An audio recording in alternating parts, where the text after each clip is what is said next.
আর্থিক অভাব অনটনের কারণে 10 বছর বয়স থেকে মা বাবা ও বোনদের সঙ্গে কয়লা শ্রমিক হিসেবে কাজ করতেন।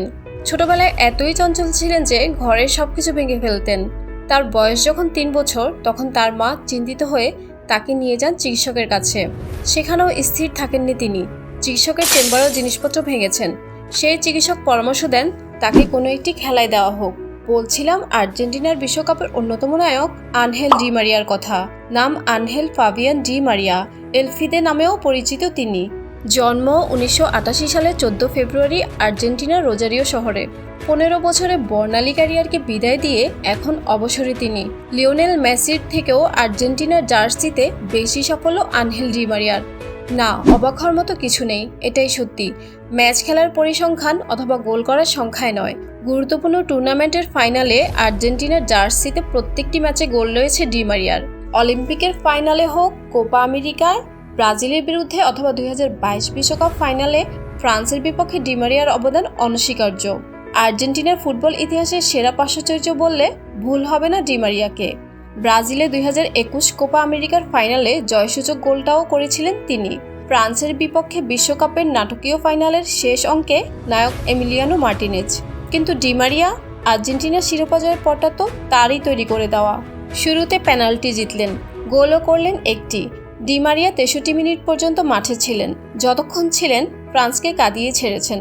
বাঁ দিক থেকে তার দৌড়, পাসিং এবং সঠিক জায়গায় পৌঁছে যাওয়ার ক্ষমতা ফরাসি ডিফেন্সকে বারবার তছনছ করে দিচ্ছিল। সম্পূর্ণ ফিট ছিলেন না বলে তাকে তুলে নিতে বাধ্য হন coach. Di Maria Argentina champion হওয়ার প্রত্যেকটা ম্যাচে ফাইনালে গোল করেছেন। গল্পের ভূমিকার প্রথম লাইনে লিওনেল মেসি, এমিলিয়ানো মার্টিনেজদের সঙ্গে তাই ডি মারিয়াকে রাখতেই হবে, না হয় অপূর্ণ থেকে যাবে সব। সংগ্রামী অ্যাঞ্জেল ডি মারিয়া আজ যিনি অন্যতম দামি খেলোয়াড়, একসময় তিনি কয়লা শ্রমিক হিসেবে কাজ করতেন। তার ফুটবল খেলা শুরুর সঙ্গে জড়িয়ে আছে একজন চিকিৎসক। বাবা মিগুয়েল এবং মা ডায়ানার 3 সন্তানের একজন ছিলেন ডি মারিয়া। আর্থিক অনটনের কারণে 10 বছর বয়স থেকে মা বাবা ও বোনদের সঙ্গে কয়লা শ্রমিক হিসেবে কাজ করতেন তিনি। ডি মারিয়ার ছোটবেলায় এতই চঞ্চল ছিলেন যে ঘরের সবকিছু ভেঙে ফেলতেন। তার বয়স যখন 3 বছর তখন তার মা চিন্তিত হয়ে তাকে নিয়ে যান চিকিৎসকের কাছে। সেখানেও স্থির থাকেননি তিনি। চিকিৎসকের চেম্বারেও জিনিসপত্র ভেঙেছেন। সে চিকিৎসক পরামর্শ দেন তাকে কোনো একটি খেলায় দিয়ে দেওয়ার জন্য। ডি মারিয়া মনে করেন ওই চিকিৎসকের পরামর্শই ছিল তার ক্যারিয়ারের শুরু। ডি মারিয়াকে ফুটবলে ভর্তি করে দিলেন তার মা।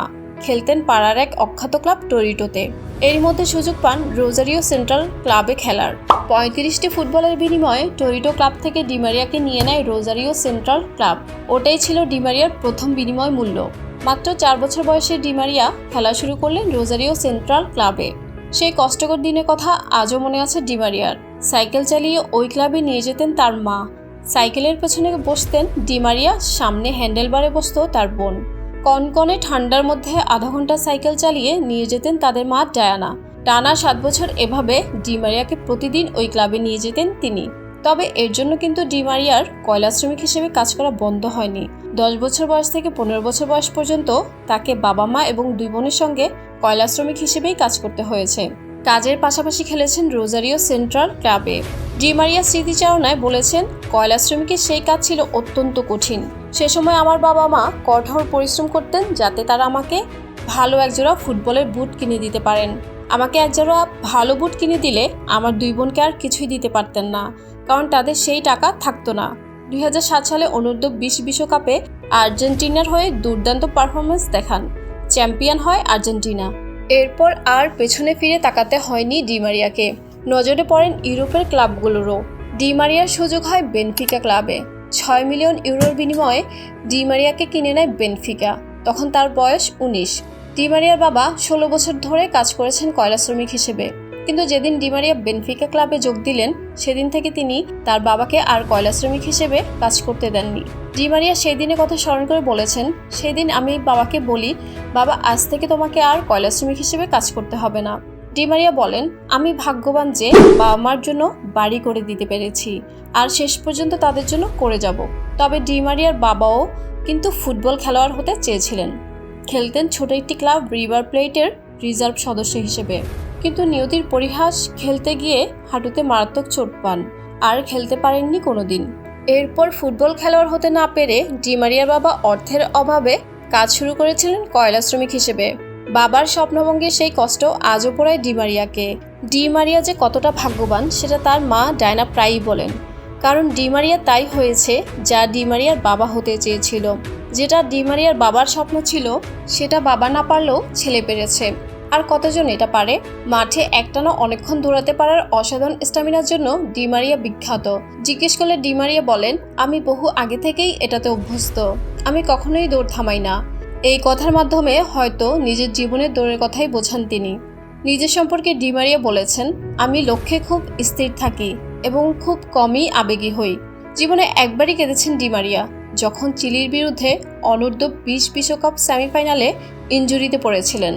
যার জীবন এত সংগ্রামে, তার কাছে তো আবেগ নয়, লক্ষ্যই হচ্ছে আসল। আর দৌড় ছাড়া লক্ষ্যে পৌঁছানোর অন্য কোনো পথ আছে কি? নিশ্চয়ই নেই। আনহেল ডি মারিয়ার সংগ্রামী জীবনও সফলতার কোনো সহজ পথ ছিল না। সবাইকে লক্ষ্য ঠিক করে ডেডিকেশন, হার্ডওয়ার্ক এবং ইচ্ছাশক্তি দিয়ে জয় করে নিতে হবে এই বিশ্ব।